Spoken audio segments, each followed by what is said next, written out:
أعوذ بالله من الشيطان الرجيم. بسم الله الرحمن الرحيم. الحمد لله رب العالمين. الرحمن الرحيم. مالك يوم الدين. إياك نعبد وإياك نستعين. اهدنا الصراط المستقيم. صراط الذين أنعمت عليهم غير المغضوب عليهم ولا الضالين.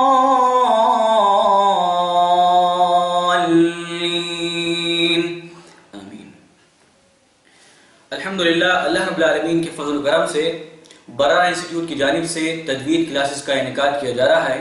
اسی پیش نظر تجوید ہی سے متعلق چند اہم باتیں میں آپ کے سامنے رکھنا چاہوں گا. اللہ رب العالمین سے دعا ہے کہ مجھے حق بات کہنے کی توفیق عطا فرمائے. آمین. ناظرین اکرام، تجوید سے متعلق ایک بہت ہی اہم سوال جو اکثر و بیشتر ہم سنا کرتے ہیں، وہ سوال ہے کہ کیا قرآن مجید کو تجوید کے ساتھ پڑھنا ضروری ہے؟ کیا قرآن مجید کو تجوید کے ساتھ پڑھنا ضروری ہے؟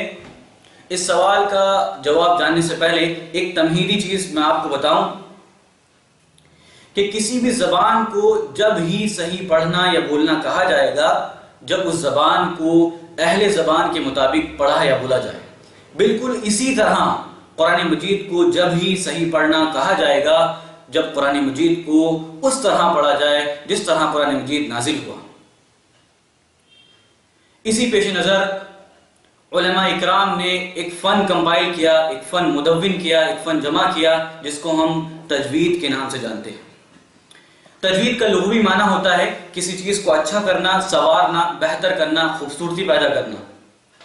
اور تجوید کا اصطلاحی معنی ہوتا ہے تمام قرآنی حروف کو ان کے مخارج اور ان کی تمام صفات کے ساتھ ادا کرنا. ناظرین اکرام، قرآنی حروف میں ایسے حروف ہیں، کچھ ایسے حروف ہیں جن کی آواز لگ بھگ ملتی جلتی ہے. اگر ہم ان حروف کو ادا کرتے وقت ان کے مخارج اور ان کی صفات کا خیال نہیں رکھتے ہیں تو وہ حروف بڑی ہی آسانی کے ساتھ ایک دوسرے میں تبدیل ہو جاتے ہیں، بدل جاتے ہیں، جس کے باعث قرآن مجید میں تغیر پیدا ہو جاتا ہے، تبدیلی پیدا ہو جاتی ہے اور قرآن مجید کے معنی بدل جاتے ہیں اور جس کے باعث ہم گنہگار ہو سکتے ہیں. مثال کے طور پر دو ایسے حرف جو حلق سے ادا ہوتے ہیں، بڑی ہا اور چھوٹی ہا. بڑی ہا اور چھوٹی ہا. بڑی ہا کا مخرج ہوتا ہے وسط حلق، حلق کا درمیانی حصہ، حلق کا بیچ کا حصہ. یہ بڑی ہا حلق کے بیچ حصے سے ادا ہوتی ہے. اور ایک چھوٹی ہا ہوتی ہے لیکن اس کا مخرج ہوتا ہے اقصی حلق، حلق کا آخری حصہ جو سینے کے قریب ہوتا ہے. یہ چھوٹی ہا اس حلق کے آخری حصے سے ادا ہوتی ہے. یعنی بڑی ہا حلق کے بیچ حصے سے ادا ہوتی ہے اور چھوٹی ہا حلق کے آخری حصے سے ادا ہوتی ہے. اب اگر کوئی شخص قرآن مجید پڑھتے وقت ان دونوں ہا کے مخرج اور صفات کا خیال نہیں رکھتا ہے تو وہ شخص قرآن مجید میں لا علمی کی وجہ سے تبدیلی کرنا چاہتا ہے یا کر رہا ہے. مثال کے طور پر سورہ کوثر میں اللہ رب العالمین کا ارشاد ہے کہ فَصَلِّ رَبِّكَ وَانْحَرْ. یہاں اللہ تعالیٰ نے رسول کریم صلی اللہ علیہ وسلم کو ارشاد فرماتے ہوئے کہا کہ اے رسول کریم صلی اللہ علیہ وسلم، آپ اپنے رب کے لیے نماز پڑھیے اور قربانی کیجیے. یہاں لفظ، اس آیت کا آخری لفظ جو ہے وَانْحَرْ، یہاں اللہ رب العالمین نے اس لفظ میں بڑی ہا استعمال کی. وہ ہا جو کہ حلق کے بیچ حصے سے ادا ہوتی ہے، حلق کے درمیانی حصے سے ادا ہوتی ہے. وَانْحَرْ جس کی آواز ہوتی ہے ہا. اب اگر کوئی شخص اس لفظ کو وَانْحَرْ، اس لفظ کو بڑی ہا سے نہ پڑھتے ہوئے چھوٹی ہا سے پڑھ دیتا ہے اور ایسے پڑھ دیتا ہے وَانْحَرْ وانحر، تو آپ دیکھیں معنی میں کس طرح تبدیلی پیدا ہو جاتی ہے۔ اس لفظ کا اگر ترجمہ دیکھا جائے، میننگ دیکھا جائے، تو اس لفظ کا معنی بڑی ہا سے ہوتا ہے، وانحر کا معنی ہوتا ہے آپ اپنے رب کے لیے قربانی کیجئے، اور اسی لفظ کا معنی چھوٹی ہا سے دیکھا جائے وانحر، ایسے دیکھا جائے تو اس کا معنی ہو جائے گا آپ اپنے رب سے جھگڑا کیجئے، نعوذ باللہ من ذالک۔ اللہ رب العالمین ہمیں ان جیسی تمام غلطیوں سے بچ کر قرآن مجید کو پڑھنے والا بنائے۔ قرآنی حروف میں کچھ ایسے حرف ہوتے ہیں جن کا مخرج تو سیم ہوتا ہے، جن کے نکلنے کی جگہ تو سیم ہوتی ہے، لیکن ان کی صفت الگ ہوتی ہے۔ یعنی کچھ حرف ایسے ہیں جن کو باریک پڑھا جاتا ہے، اور کچھ حرف ایسے ہیں جن کو موٹا پڑھا جاتا ہے۔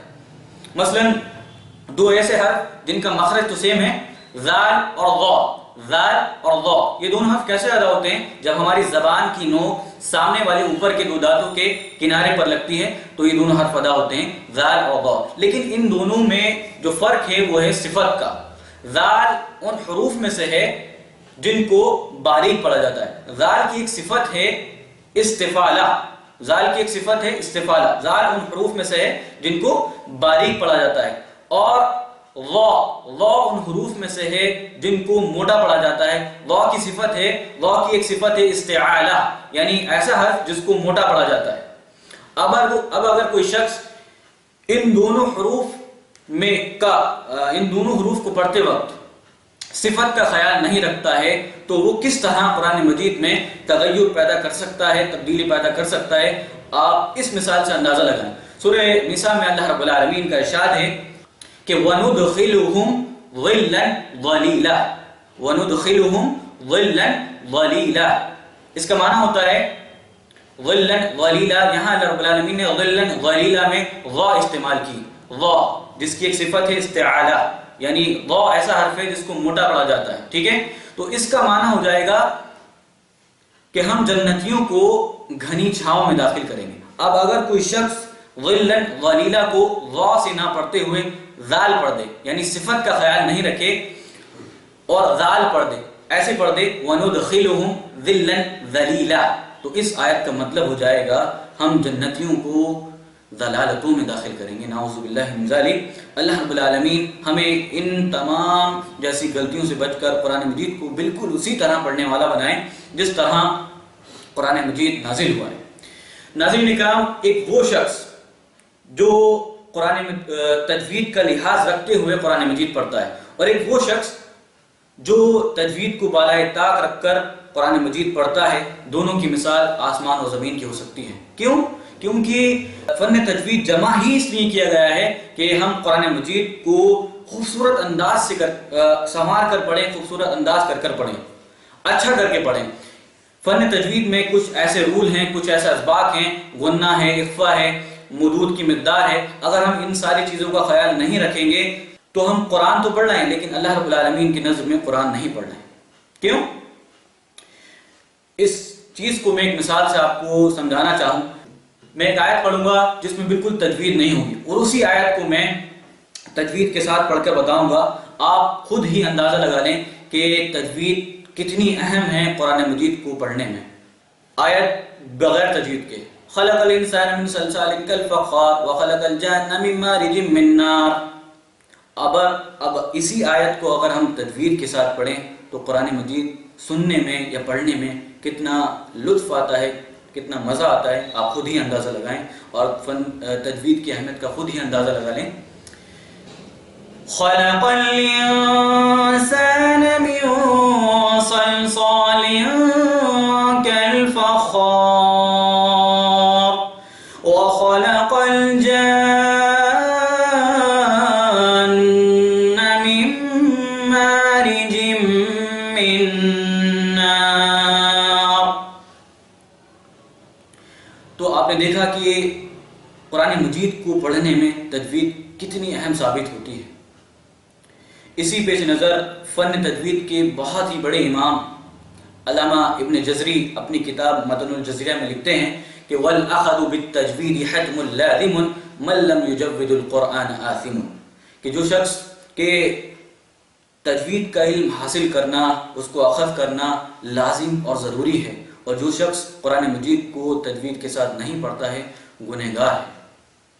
اسی پیش نظر عبداللہ ابن عباس کا وہ مشہور قول جو بڑا ہی فیمس ہے، وہ کہا کرتے تھے کہ مجھے یہ زیادہ محبوب ہے کہ میں قرآن مجید کی ایک سورت کو تجوید ترتیل کے ساتھ پڑھوں بالمقابل پورے قرآن مجید کو بغیر ترتیل کے پڑھوں، بغیر تجوید کے پڑھوں۔ تو آخر میں اللہ رب العالمین سے دعا ہے کہ اللہ رب العالمین ہم سب کو بالکل اسی طرح قرآن مجید پڑھنے والا بنائے جس طرح قرآن مجید پڑھنے کا حق ہے۔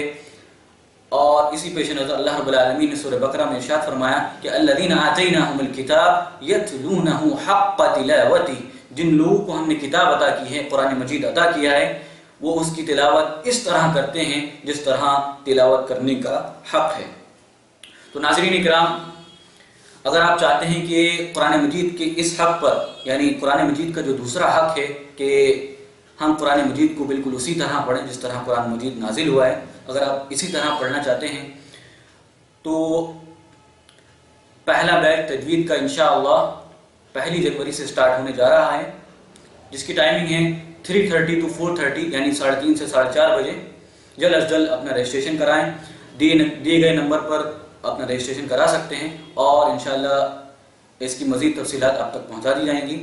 السلام علیکم ورحمۃ اللہ وبرکاتہ۔